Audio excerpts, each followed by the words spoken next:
Next आपका question आता है house income from house property. तो इनकम फ्रॉम हाउस प्रॉपर्टी का मतलब क्या? ऐसी इनकम जो हमें किससे हो रही है? House property. ठीक है, सेक्शन 22 से लेकर 25 तक इसके प्रोविजन किए गए हैं कि मान लो कोई ऐसी प्रॉपर्टी है जो या तो कोई भवन से रिलेटेड है या कोई लैंड से रिलेटेड है, जो टैक्स पेयर है वो उसका ओनर है और उसने उस प्रॉपर्टी को ना तो बिजनेस के लिए यूज किया ना अपने प्रोफेशन के लिए यूज किया। तीन चीजें नोट कर लेना, हाउस प्रॉपर्टी किसको इंक्लूड कर रहे हो आप? ऐसा कोई मकान या कोई लैंड, सबसे पहली चीज। ऐसा कोई टैक्स पेयर जो है, टैक्स पे करने वाला करदाता जो है वो उसका ओनर है। और तीसरी चीज क्या है? ऐसी प्रॉपर्टी को आपने ना तो बिजनेस के लिए यूज किया ना उसको आपने प्रोफेशन के लिए यूज किया। अब एक एग्जांपल से समझो, कोई मकान है तो उस मकान में टाइलें वगैरह बिछी होना सारा कंपलसरी है क्या? अगर मान लो उसके अंदर दीवारें हैं, छतें हैं, फर्श है, वो सिर्फ ईंट पत्थर चूना सीमेंट से ही बनी हुई है, तो वो सफिशिएंट है कि नहीं है? अब कोई ओनर है, ठीक है, ओनर कौन? तो ओनर के बारे में तो हम इतना डिटेल में पढ़ चुके हैं, जिसको ओनरशिप के सारे राइट मिलते हैं, वो उसको चाहे तो बेच दे, चाहे तो उसको डिस्पोजल कर दे, चाहे तो उसको नष्ट कर दे, कुछ मर्जी कर दे, सारे राइट है उस प्रॉपर्टी से रिलेटेड। ओनर के बारे में पता ही है, ओनरशिप वाले जितने भी राइट्स हैं वो ओनर है। ठीक है, प्रॉपर्टी का यूज किसके लिए कर रहे हो आप? टैक्स योग्य मानने के लिए आपको क्या, कौन सी कंडीशन को फुलफिल करना पड़ेगा कि भाई आपकी प्रॉपर्टी जो वो टैक्सेबल हो जाए? तो उसको आप बिजनेस या व्यापार के लिए यूज कर रहे हो कि नहीं कर रहे हो? नहीं करना चाहिए ना। अब वो मकान हाउस प्रॉपर्टी है, तो हाउस प्रॉपर्टी के अंदर आप उसका वैल्यूएशन कैसे करोगे? तो पूरा ईयरली जो आपको इनकम हुई उस पे वैल्यूएशन होगी कि नहीं होगी, या मंथली होगी? ईयरली होगी। अब वार्षिक मूल्य का क्या कि भाई ऐसी कोई पेमेंट है जिसके लिए प्रॉपर्टी को आपने क्या है, ईयर टू ईयर किराए पे दिया। ठीक है, यदि कोई प्रॉपर्टी है तो उसके किसी भाग को आपने किराए पे दिया गया है, या कोई प्रॉपर्टी है उसका कोई भाग आपने किराए पे दिया और गत वर्ष में मान लो वो पार्ट जो है वो खाली रहा और आप में उसको क्या है कि आपको लॉस हुआ। अब मान लो मेरा एक घर है, एग्जाम्पल से समझना, मेरा घर है, मैंने उसको रेंट पे दे दिया और रेंट पे मैंने देने के लिए ईयर टू ईयर कर लिया कि भाई तुम जब भी रह रहे हो रहते रहो, ईयर टू ईयर आपका इतना बढ़ेगा। अब आपने एक रेंट कंट्रोल एक्ट सुना होगा, पंजाब वाले स्टूडेंट हैं क्या यहाँ पे क्लास में कोई पंजाब से? देखो स्टूडेंट्स, पंजाब वाले अपना रेंट कंट्रोल एक्ट आप अपना पढ़ना, पंजाब का। राजस्थान वाले हैं उनको बता देती हूँ, राजस्थान का जो रेंट कंट्रोल एक्ट है उसमें एक प्रोविजन दे रखा है, और वो प्रोविजन है कि जो आपका ओनर होता है ना, ओनर और टेनेंट के बीच में क्या होता है कि जब आप ईयर टू ईयर बढ़ाते हो तो आपको 5% इंक्रीमेंट करना होता है। आपका जो मकान के ऊपर जो रेंट है वो 5% तक इंक्रीज होगा। कितना होगा? 5% तक। अब वो 5% तक जो इंक्रीज होगा तो वो 10 सालों तक तो ऐसे ही 5% तक चलता जाएगा, और जैसे ही 10 साल कंप्लीट हो गए तो वो 5% जो बढ़ा है ना वो 10 सालों के बाद उसमें इंक्लूड हो जाता है, और फिर जो टोटल इनकम आती, टोटल जो अमाउंट होता है उसके ऊपर क्या होता है, आपको 5% फिर दोबारा से स्टार्ट होता है। इतना समझ आया? तो अब क्या चीज कि अगर मान लो कोई किसी को ईयर टू ईयर दे रहा है किराए पे, तो अब वो कितना परसेंट रेंट बढ़ाएगा?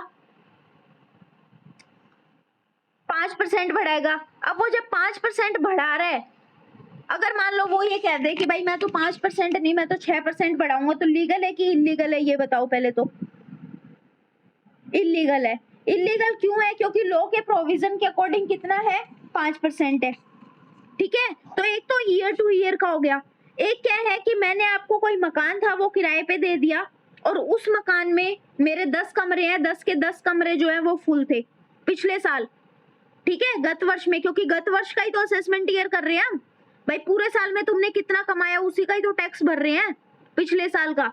तो अब एक बात बताओ, तो उसमें जो भी मेरे को इनकम हुई उस पर टैक्स लग रहा है कि नहीं लग रहा है हाउस प्रॉपर्टी से? अब मुझे एक बात बताओ, मेरे पास में 10 कमरे थे रेंट पे मैंने चढ़ा रखे थे और उस 10 में से सिर्फ 5 ही कमरे किराए पे चढ़े, तो वो 5 कमरों पे जो मुझे इनकम हुई है उस पे टैक्स लगेगा कि नहीं लगेगा? मुझे कोई वो पूरा 10 कमरों का इनकम जो है वो दिखानी जरूरी है क्या यहाँ पे? जितनी मुझे इनकम हुई है वो इनकम क्या है, मुझे शो करनी पड़ेगी। ठीक है, किसी भी मकान है, कोई भवन है, उसको अगर किराए पे दिया जाता है तो ईयर में उसको कितनी इनकम हुई उसके हिसाब से क्या है, उसकी वैल्यूएशन जो है वो की जाएगी। क्लियर? अब एक चीज नोट करो, एक एग्जांपल से समझो। मेरा एक घर है ना, उसको मैंने किराए पे चढ़ा रखा है, और मेरी एक दुकान है मार्केट के अंदर, है ना, और उस दुकान को मैंने क्या कर रखा है, मैं उस पे जाती हूँ, मैं काम करती हूँ। अब दुकान वाली प्रॉपर्टी पे मैं टैक्स देने के लिए लायबल हूँ क्या? नहीं। और अगर वही दुकान मैंने किराए पे दी होती तो तब होता ना। तो ये पॉइंट क्लियर हो गया कि आपने जो भी आपके पास में लैंड है, आप पहले तो आपके पास में कोई मकान या लैंड होनी चाहिए। दूसरा क्या है कि आप उसके ऑनर होने चाहिए। तीसरा क्या है कि वो किसी भी बिजनेस या फिर प्रोफेशन के लिए क्या है, आपने उसको यूज नहीं किया है। क्लियर? अब मुझे एक बात बताओ, आपका मान लो एरिया जो है जहाँ पे वो प्रॉपर्टी है वो नगर पालिका में आता है, तो वहां का जो रेंट है वो नगर पालिका के हिसाब से डिसाइड होगा कि नहीं होगा? एरिया की वैल्यू देखी जाती है ना। ठीक है। अब उसके बाद में नेक्स्ट आता है कि जो आपके वार्षिक मूल्यों में एनुअली जो मतलब रेट है उसमें की जाने वाली डिडक्शन। तो सेक्शन 24 और 25 में उन डिडक्शन के बारे में बता रखा है कि जो इनकम टैक्स से जो आपके हाउस प्रॉपर्टी से जो इनकम हो रही है उसके अंदर जब आप एनुअली उसका वैल्यूएशन कर रहे हो तो उसमें क्या क्या डिडक्शन होगी। तो देखो, मकान की जो प्रॉपर्टी है उसका एनुअली 30% की कटौती के बराबर, कि भाई अगर मान लो कोई मकान है उसका वार्षिक वैल्यू 100 रुपए, तो उसमें 30% की डिडक्शन हो जाएगी। फिर अगर आपने कोई मकान है उसको दोबारा से रिन्यू मतलब कंस्ट्रक्शन करवाया है उसका, है ना, उसको दोबारा से बनाया है या उसके लिए कोई पूंजी जो है वो आपने इंटरेस्ट पे ली है, तो वो सब डिडक्ट होगी कि नहीं होगी? ठीक है। आपने कोई प्रॉपर्टी है उसको रिपेयर करवाया है, तो रिपेयर में जो आपने पैसा लगाया है वो उसके अंदर खर्च होने माना जाएगा कि नहीं माना जाएगा? डिडक्शन मिल जाएगी कि आपको नहीं मिल जाएगी कि मैंने इस प्रॉपर्टी को इम्प्रूव किया है?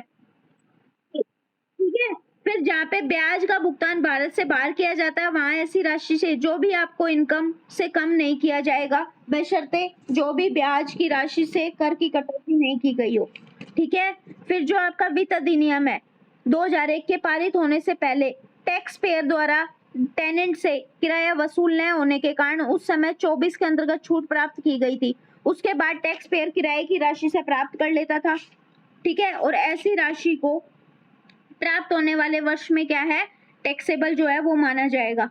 25A जो है वो ये बोलता है कि जहाँ पे टैक्स पेयर को टेनेंट से किराया प्राप्त नहीं हुआ और बाद में वसूल किया जाता है, जब वो पैसा वसूल हुआ तब से वो टैक्सेबल माना जाएगा कि नहीं माना जाएगा, या फिर बचाव कर लोगे? ठीक है। 25B कहता है कि यदि कोई टैक्स पेयर प्रॉपर्टी का ऑनर है और उसके द्वारा वो प्रॉपर्टी किराए पे दी गई है, तो किराए के रूप में प्राप्त आय में 30% की कटौती किए जाने के बाद में जो राशि बचती है वो हाउस प्रॉपर्टी इनकम है या नहीं है? 30% की डिडक्शन करने के बाद में जो हाउस प्रॉपर्टी बच गई ना उस पर टैक्स लगेगा। हो जाएगा क्वेश्चन?